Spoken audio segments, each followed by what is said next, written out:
It's a war with no end in sight, being fought between two of the most dangerous gangs in America. I'm willing to take a bullet for one of my brothers, and my brothers are willing to take a bullet for me. At stake, control of Northern California, pride and domination. Firearms, edged weapons, blunt objects, anything that they can utilize to fight with, they will. Their total focus is on hatred for the enemy. They have a policy of shoot or kill on sight if they can. The Hells Angels and the Mongols are locked in a battle to the death. It's last man standing. Fights may last a brief period of time. A war goes on forever. War's hell. No, that's the bottom line.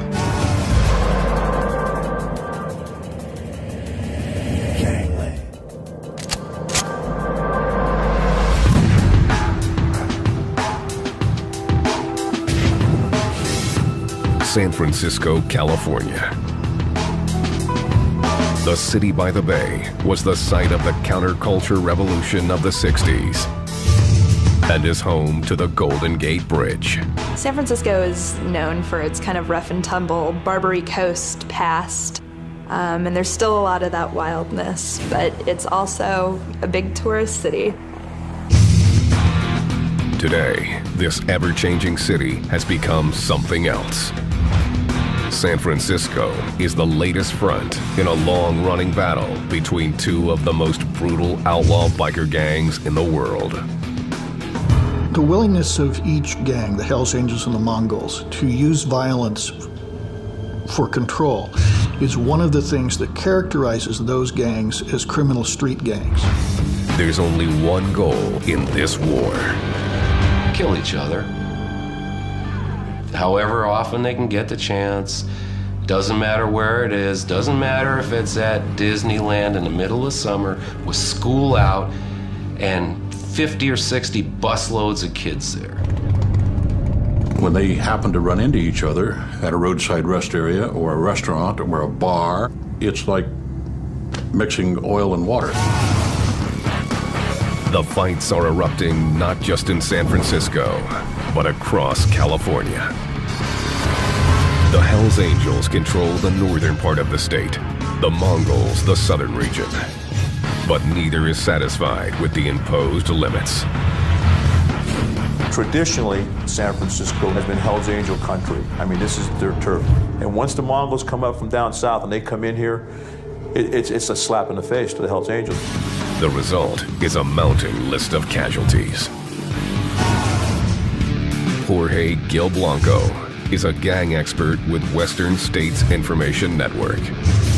He specializes in outlaw motorcycle clubs. The Mongols and the Hells Angels hate each other so much at this point that their total focus is on doing damage to each other wherever and whenever they can. The collateral damage is of no consequence to them. The Hells Angels are the biggest biker gang on earth. With 2,500 members and 230 chapters across the United States alone, they demand respect wherever they go. I don't call it respect, I call it fear and intimidation. Everybody is, unless they're another member, they're fair game, they're just prey. Anthony Tate, who worked undercover for the FBI, is one of the few men to infiltrate the Hells Angels and live to tell the tale. He even fooled the Angels' legendary leader, Sonny Barger. Sonny Barger described me, you are the perfect Hells Angel. You're squared away, you're clean, you take care of business. You know, I was wearing a wire at the same time he was telling me this, so it was kind of funny. His 5 years posing as a member showed Tate just what the Hells Angels are all about.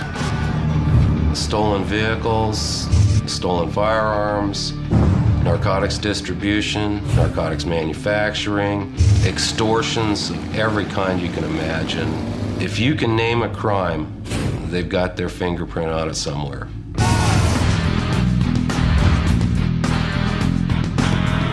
The Mongols are the Angels' biggest rival. and their cutthroat attitude makes them a dangerous enemy. They let you know that a Mongol will always win. A Mongol will always come out on top. You know, if I'm down, I'm gonna get up and keep coming at you until I can't do it anymore. The Mongols are smaller in number. With just 500 members and about 12 chapters in the U.S., they're outnumbered by 5 to 1 when compared to the Angels. I love to kick ass. I'll come at you with a smile, but I will fight you just because it's cloudy outside. You know what I mean? That's what I like to do. When a club is at war, you're going to do whatever it takes to protect your family and your friends and your brothers. If you see each other in bars, you know, the shit's still on. Roger Penny is a veteran Mongol and the gang's former national president.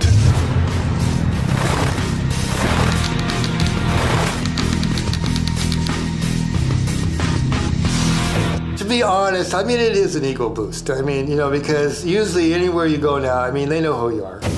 Penny joined the gang in 1972 and bears the scars of the war with the Angels. Put my life on the line for the club over and over again. You know, I didn't get stabbed and shot 7 or 8 times for, you know, standing on the sidelines. Penny says the Mongols take extreme issue with the Hells Angels mandate. If I want to ride a bike and I want to put on a patch, I'm not going to have somebody tell me where I can ride and where I can, or where I'm going to go. You know what I mean? The fight between the gangs has lasted 30 years, with a dozen confirmed deaths and countless shootings.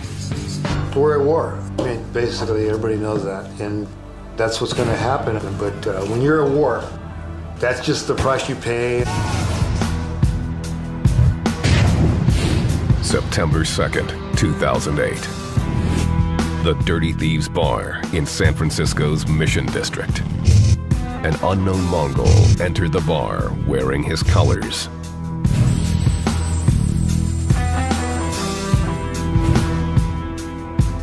With the local Hells Angels clubhouse less than a mile away, he seemed to be looking for trouble. I don't know if he was in that bar that night to kind of test the waters of expanding the Mongols' territory in San Francisco, or if he was just there for a drink.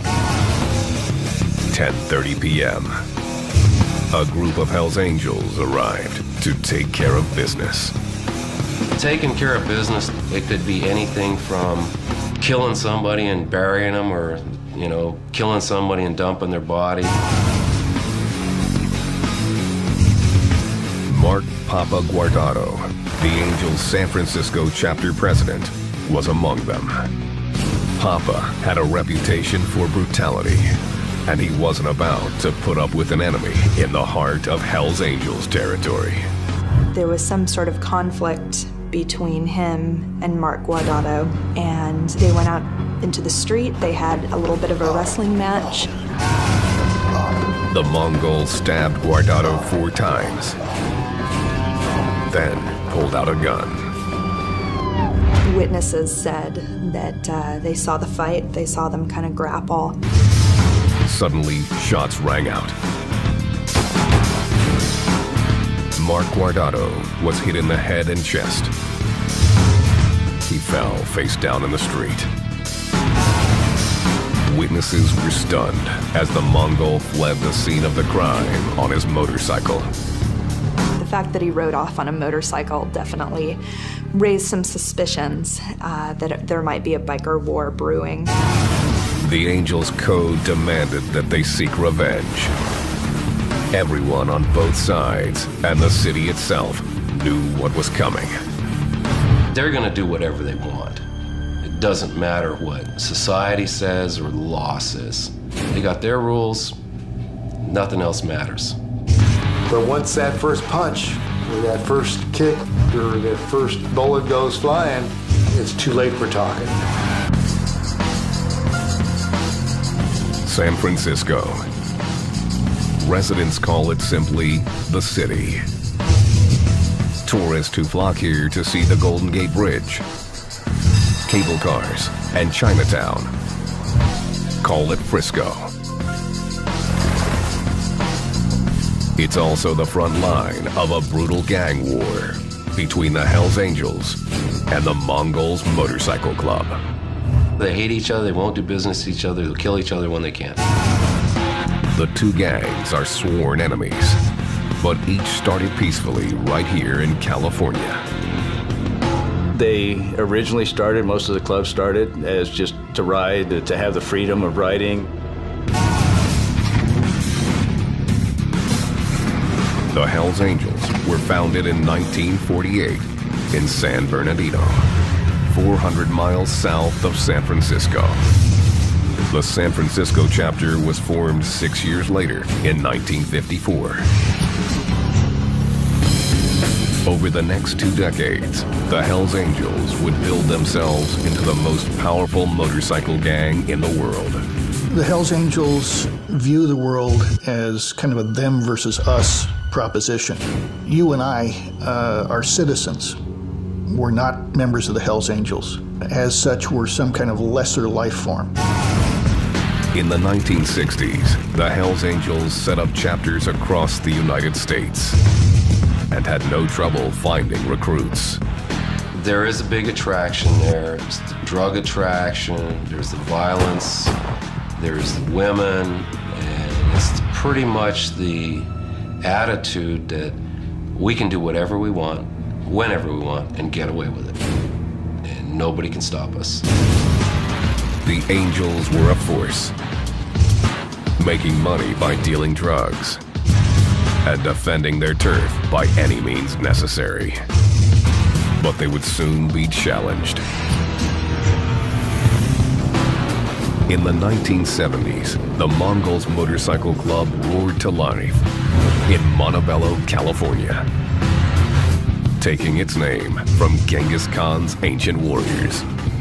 It was a tight-knit group of ex-veterans and friends. They got together and they designed a patch, and they went from there. Roger Pinney joined the gang after a tour of duty in Vietnam. When I came back from Vietnam, I had this thing that I couldn't cure. It was like a rush for excitement, because I just went through a war, for God's sakes, and you just live on the edge, so to speak. The open road, outlaw image, and partying drew him in. Riding with the Mongol horde made him stay. You can imagine being in this long, stretching highway with hundreds of bikes and the roar of engines, and everybody's with you. We're all the same group. We're all Mongols. By 1973, the former platoon leader, Pinney, had risen to the rank of Los Angeles chapter president. The Mongols began expanding their territory in California and trying to grow their drug business. They're involved in the illegal drug trade in the sense from anything from small amounts of either methamphetamine, marijuana dealing to pound dealing, kilo dealing quantities. The Hells Angels noticed, especially when the Mongols modified their colors. The patch that they wear on their back can be referred to as a patch or a set of colors, and this is sacred to them. The patch is split into 3 pieces with the gang's name on top, their logo in the middle, and their location on the bottom. This bottom rocker marks their territory. For decades, the Hells Angels' bottom rocker had been California. The bottom rocker indicated it was their state, California. Any other club could be a city club, but not a state club. By 1977, the Mongols decided to claim California as their territory. It was a serious insult to the Hells Angels and a threat. It was territorial. They owned, felt they flew California, it was theirs, period. To them, it was probably the same as flying Hells Angel top rocker. The Hells Angels ordered the Mongols to remove the patch, but the Mongols weren't about to take orders from anyone. It was which way we were going to go and how the club, are we going to take this and become a family club, you know, and or are we going to stand up to the plate, you know? The gang put it to a vote. The results weren't surprising. The Mongols basically decided that, you know, we don't care what the Hells Angels have to say, we don't care what anybody else has to say, we're going to do what we're going to do. We didn't realize what we were biting off, to be honest with you. But, you know, we did it. The decision led to the first blows in this war. September 5th, 1977. Escondido, California.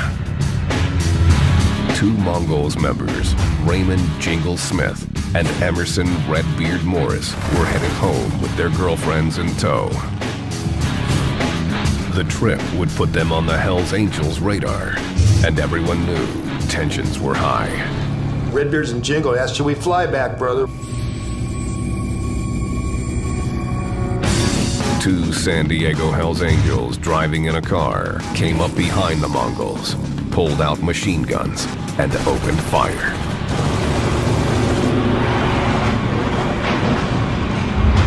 The Mongols were blown off their bikes. Both of these Mongols were killed. Both of the old ladies were shot up, one of them paralyzed, but both of the women survived. The shooting signaled the fight was on. When Redbeards and Jingles got blown off their bike, that's starting the war big time, you know, and that's where we knew the was on. The Hells Angels weren't done. During the funeral for Smith and Morris, a man arrived with a bouquet of red and white carnations, the Hells Angels colors. It was the ultimate insult. Then, the car used to deliver the flowers exploded, injuring 3 more Mongols. The gang was enraged and began plans to fight back. If you shoot one of our guys off his bike, we're gonna come at you with everything we have. There would be no backing down. I already lost one war. I wasn't gonna, you know, I've had enough of that. A lot of us veterans said hell with it. The most deadly biker war in history had begun, and the 80s saw the bodies piling up. 81, a Mongol was killed. 82, 2 Mongols were killed. 88, there was another Hells Angel stabbed to death on the Queen Mary by a Mongol member at a bike show. By 1994, the bloody gang war had gone on for almost 2 decades, and there was no end in sight. The Mongols approached Hells Angels leader Sonny Barger, who decided enough was enough. Sonny made the call, say we can just have a meeting and get this thing over with, because it's dragging out forever. The 2 gangs agreed to share California. The Hells Angels got the northern half, the Mongols the southern. But the truce was short-lived. By 2000, the Mongols decided to start a chapter in Northern California. We wanted to start a chapter of the Mongols in San Jose, California. The Hells Angels were claiming the Northern California as all theirs. According to them, that was their territory. We were to stay out of it. The Angels saw it as an act of aggression. The war was back on, full force.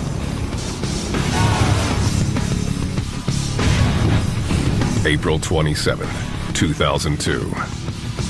Laughlin, Nevada. 10,000 bikers, including Mongols and Hells Angels, gathered for the annual Laughlin River Run. The Mongols were in Harris Casino drinking.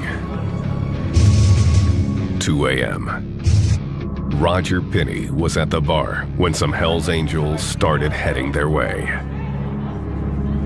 After this many years, I just felt something was wrong. They were there to take care of business, either fight, do whatever they had to do to take care of the Mongols. Pinney approached the 2 Angels. We kind of walked off by ourselves, and I said, we need to, there's a problem. What's the problem? Well, we can talk about this, but we need to defuse this bomb before it explodes. Roger Penny, you can see him on the video, actually walks up, puts his hand on the shoulder of one of the Hells Angels and starts talking to, trying to defuse the situation, trying to calm it down. Suddenly, one Hells Angel kicked a Mongol in the chest, setting off a vicious fight. It's like domino effect. The first punch, the first shot, the first stab, whatever. Penny was trying to help a fellow Mongol when a Hells Angel came up behind him and pulled a knife. So I grabbed the HA to pull him off my brother, and that's when I was stabbed 3 times. I felt the knives going in and twisting in my back, or my right, and twisting, because he wanted to kill me. And at that point, that's when the bullets started flying. Penny managed to escape from his attacker. A fellow Mongol helped him out the back door and into a cab. When the battle ended, a Mongol and 2 Hells Angels lay dead. I found out later that the 2 HA that I was talking to were dead. The bloodshed escalated the war. I don't give any, but I certainly don't take any. You want to disrespect me, and I'm going to do what I need to gain my respect. The problem was the tension was building, and it was like a firecracker ready to happen. In San Francisco, the world's largest outlaw motorcycle gang, the Hells Angels, are locked in a turf war with their hated enemies, the Mongols Motorcycle Club. Over the years, you got one guy getting killed. 2 or 3 months later, a couple other guys die mysteriously or in a car accident, or however, they're still just taking care of business with each other. The Hells Angels mark their territory with their colors, red and white. Businesses owned by the Angels follow suit. Officer Joe Smith of the San Francisco Gang Task Force asked to have his identity concealed. He describes how the Hells Angels use other symbols to show their dominance. The Hells Angels are big on the San Francisco area code, which is 415. I think that this is kind of a, for lack of a better way of describing it, a Hells Angel town.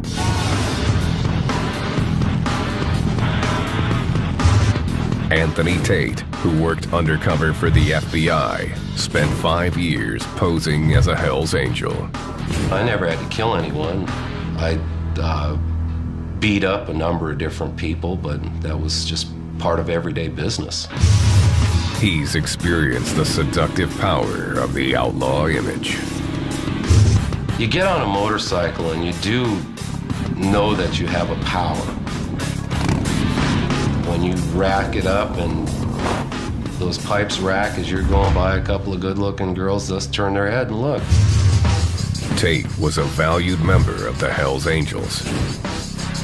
I had explosives and demolitions and firearms experience from the military, and so that's a pretty well-rounded package in their book.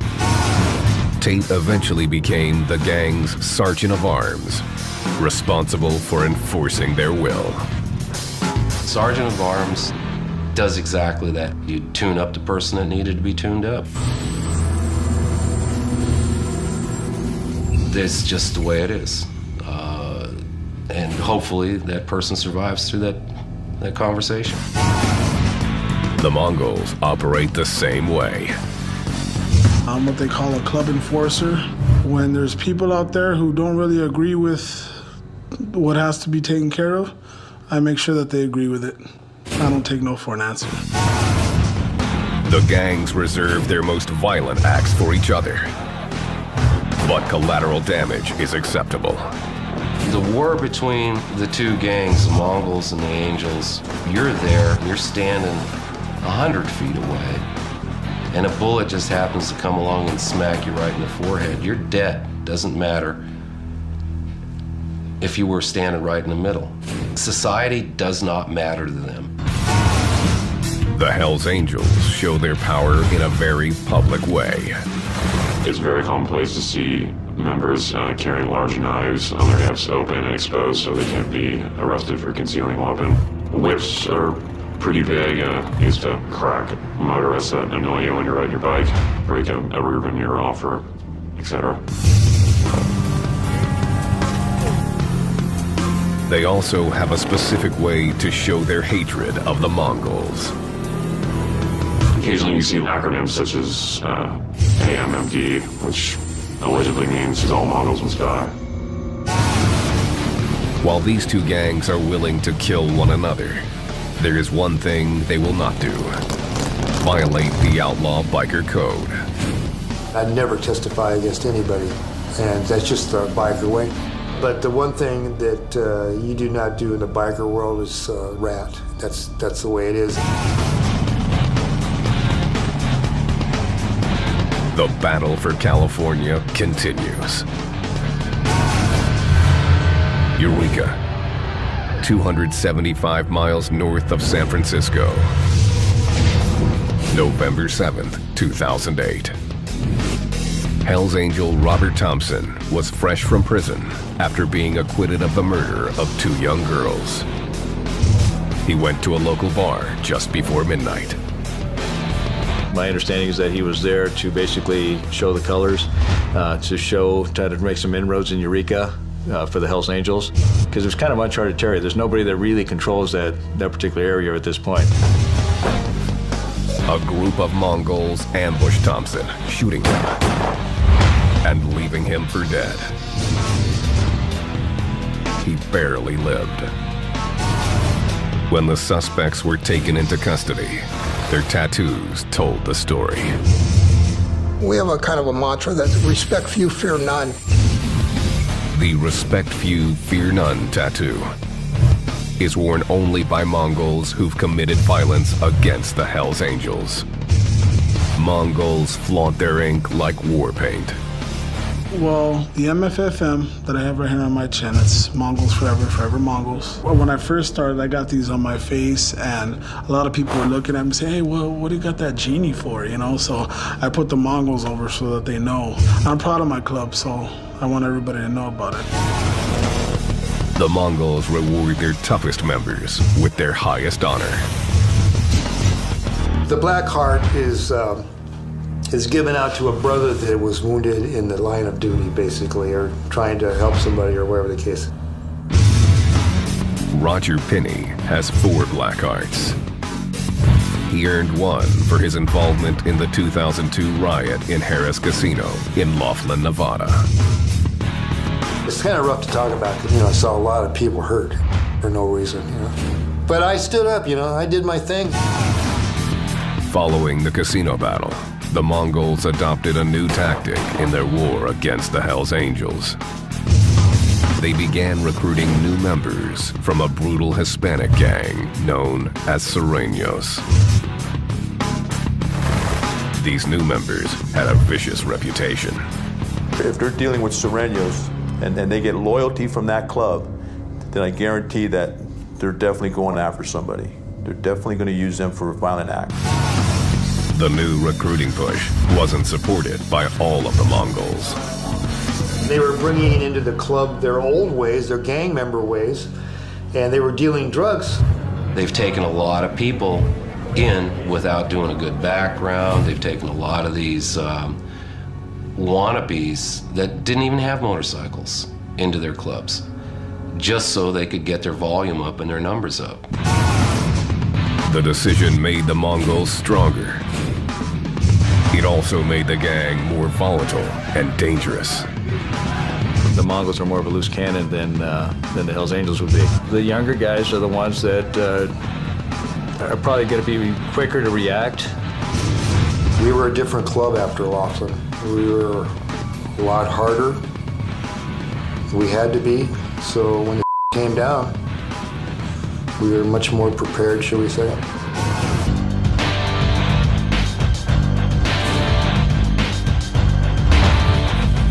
San Francisco. The city by the bay is the scene of a brutal turf war being waged by two outlaw motorcycle gangs, the Mongols and Hell's Angels. We're at war. People will look at this program like young Hell's Angels, one young Mongols, and say, oh, you know, who cares? We'll kill them all. The Mongols, who are outnumbered by the Angels 5-1, began recruiting from a brutal gang, the Sureños, to help them in their fight. As a Mongol, we always try to be on the defensive. I mean, when you have that many people, you know, things happen. I mean, you can't, it's hard to control every incident. Since then, the Mongols have begun to expand their reach into Angels territory.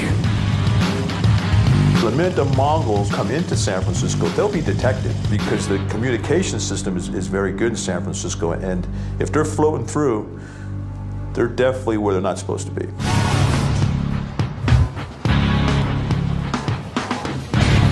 September 2nd, 2008. San Francisco's Mission District. Hell's Angels chapter president, Mark Papa Guardado, and a member of the Mongols engaged in a violent fight. There was a conflict between Papa and this supposed Mongol member outside of the bar on the sidewalk, and a struggle ensued in which the suspect produced a handgun and shot Papa. The Mongol fled the scene on his motorcycle after pulling the trigger. Papa collapsed, face down in the street. The paramedics had cut off his shirt, and you could see the big Frisco tattoo on his side. Papa was rushed to San Francisco General Hospital, where he was pronounced dead. News of the murder spread instantly throughout the city. This is no ordinary murder. This could be big trouble for the city and for the mission. Everyone was pretty worried that it would mean a big war in San Francisco between the Mongols and the Hell's Angels. Papa was a popular, respected angel, and his death left the gang burning for payback. The Hell's Angels revered Mark Guardado. He's not afraid to take on the police or take on anybody, including the Mongols or any of their rivals. September 15th. The Hell's Angels laid Papa to rest in the San Francisco suburb of Daly City. The rumbles of more than 2,000 bikes could be heard for miles as the Angels rolled into town to pay their respects. When the actual procession started, it was about as loud as anything I've heard on the street before. I mean, the ground really did shake a little bit as the procession went by. It was fitting tribute. All day, people came roaring up on their Harleys, motorcycle clubs from all over the country and even overseas. It was the biggest funeral Daly City had ever seen, and everyone kind of wondered, is violence going to break out? Vengeance was in the air. That was a club chapter president of an internationally recognized city. And this is some Mongol that's in his town, and he gets killed by him. They've got a safe face, so it's going to get a lot worse. The Hell's Angels would retaliate. They had eyes everywhere, and they could spot a Mongol and make the necessary phone calls to round up their troops. The San Francisco PD released the identity of the suspect they believed to be responsible for the murder, Christopher Ablett. That he was a Mongol was no surprise to the Angels. When they released Chris Ablett's identity, it was kind of a confirmation of everyone's suspicions. Everyone kind of knew it was a rival motorcycle group. When the police went to Ablett's home to execute an arrest warrant, he was nowhere to be found. Police would need to find Ablett before the Angels in order to avoid further bloodshed. There was a sense after that happened that, wow, this guy needs to turn himself in. October 4th, 2008. Ablett surprised everyone by walking into a police station in Bartlesville, Oklahoma, more than 1,700 miles away from San Francisco. He had been a fugitive for a month. He just walked into a police station and said, you know, I think people might be looking for me. And indeed they were. Ablett was turned over to the SFPD and pled not guilty to murder. But the case is ongoing. And the fear of reprisals remains high. The killing of the San Francisco president will add a lot of fuel to the fire. It will exacerbate the situation tenfold. The more exchange of, killing each other, it's just going to prolong the ongoing war. It's last man standing. A popular misconception is that wars only last a brief period of time. Fights may last a brief period of time. A war goes on forever. San Francisco is in the grips of a brutal gang war between the Hells Angels and the Mongols Motorcycle Club. The killing of local chapter president Mark Papa Guardado has put the city on edge. His alleged murderer, Mongol Christopher Ablett, is behind bars, but tensions remain high. Well, we've now had violence between the Hells Angels the full length and breadth of this state. Mongols are attacking them in Humboldt County. They're attacking them in San Francisco County. They're attacking them in Southern California. You should hate a Mongol because you're a Hells Angel. You should hate a Hells Angel because you're a Mongol. These people have been carrying that hatred for a long time.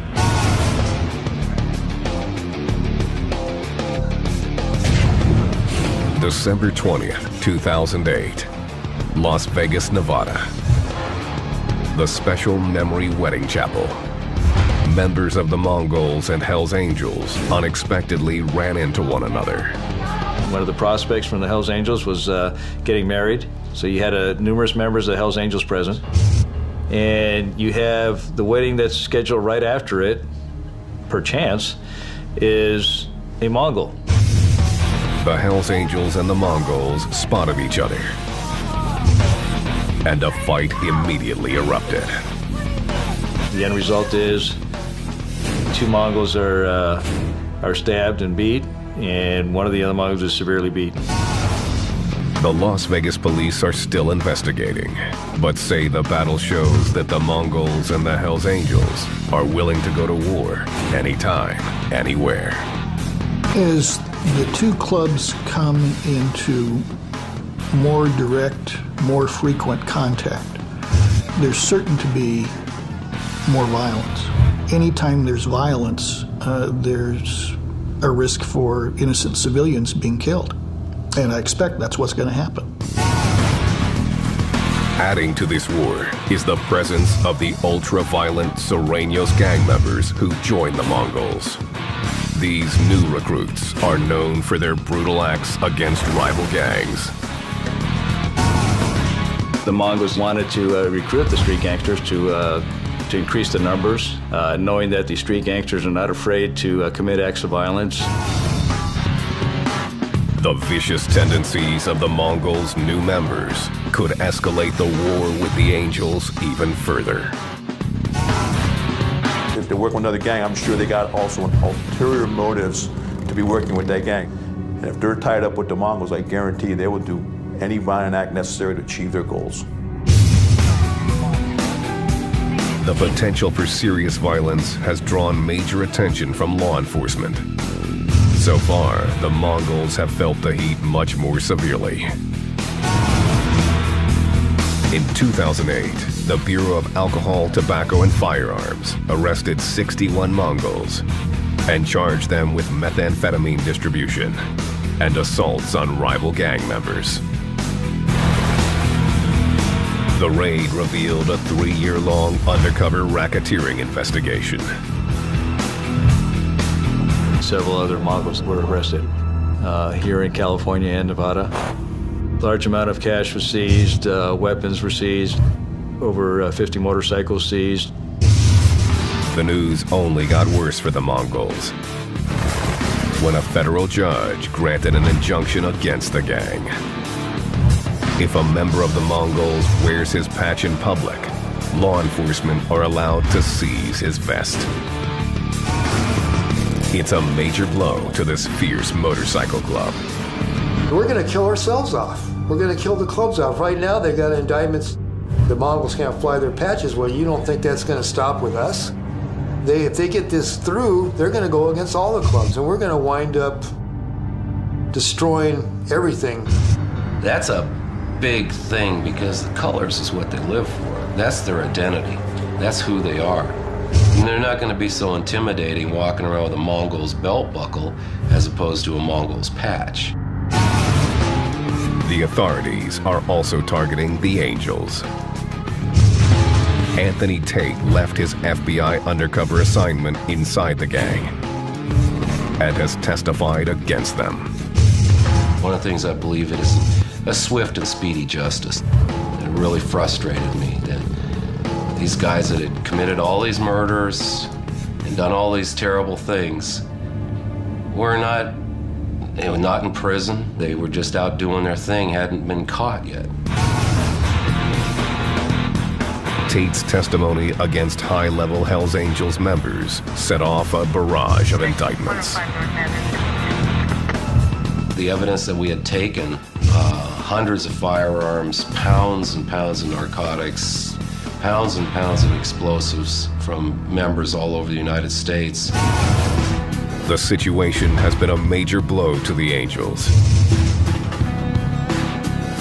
And with their code of silence broken, the gang has changed their Death's Head logo. You'll notice the mouth is closed and they're stitching across the mouth because we don't talk about club business. Tate now lives in hiding, convinced that the Hells Angels will retaliate if they know his whereabouts. They would do it. They would do it if there was an opportunity. As far as continuing to look for me, they do on occasion. However, the person that tries to collect on the hit, if they're successful, the Angels won't pay. They won't pay. They'll just cap him when he comes to collect his money. Roger Pinney is on probation for his involvement with the Laughlin incident and is no longer permitted to associate with members of the Mongols. He says he regrets that the war even got started. And they're all the same when it comes right down to it. You know, that's why it's so stupid. You know, we all love motorcycles, we all love to ride, we all love to party, and we love brotherhood. You know what I mean? That's what it's all about. Unfortunately, someone steps on somebody's toes and then everybody wants to kill each other. The new generation of members are hungry for power and are not interested in stopping the battle. Most of the younger members have no clue as to what started the war. I don't think they know as to why they're really fighting each other, and that's what's expected of them. They're expected to hate the enemy. I will give my life for this club. You know, don't get it twisted. Anybody out there watching this, if I can die so the club name can move on, I'll do that. The war is in the DNA of both gangs and shows no signs of slowing down. There's going to be wars. As long as there are colors, as long as there's patches, as long as there's that who has to be alpha dog, there's going to be wars. I wouldn't know how to use the proper adjectives to describe it. How much hate can you have? I mean, is this like Arab-Israeli? You know? I don't know if there's any into it, but do we really want to go on, you know, killing each other? Because it's not going to end. It never is going to end. War's hell. No, you know, that's the bottom line.